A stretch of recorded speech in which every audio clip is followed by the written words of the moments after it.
Kahta cha naoshiy ni ngoh yangkiy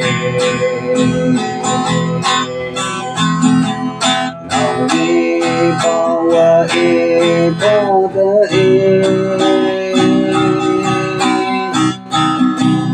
Obanang mota tetap maya kaisa Ibadah yang ngejaikan tetap Sehingga saya yang baik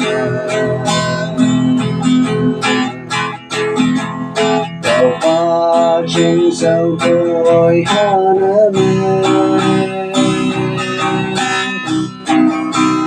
Đầu trên nghe tao vào Trong ba kahta nagas Ngoh của ta hơi như ba phụ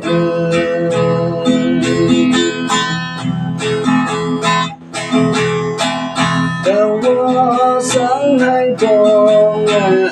chúng mình ngô quan hệ đầu hạ đầu kỳ thấy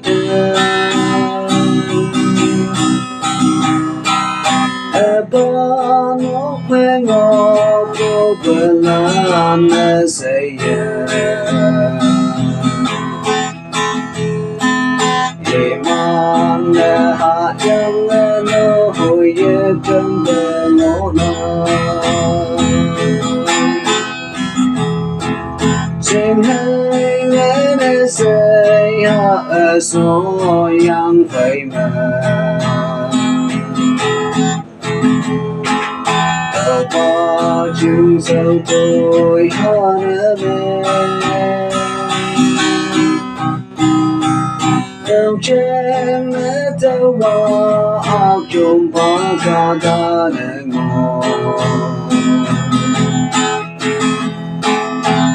Ngoh của ta hơi như ba phụ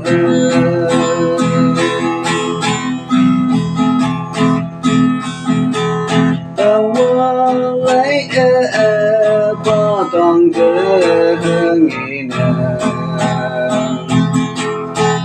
Ba ta cơ nghĩ nè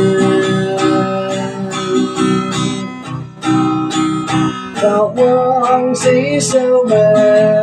Nhiều năng sĩ sâu mà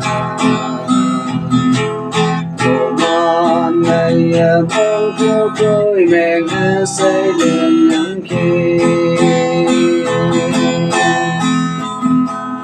Trình hay nghe để xây hạ số yang phải mà Tao có chừng sâu tôi hana mê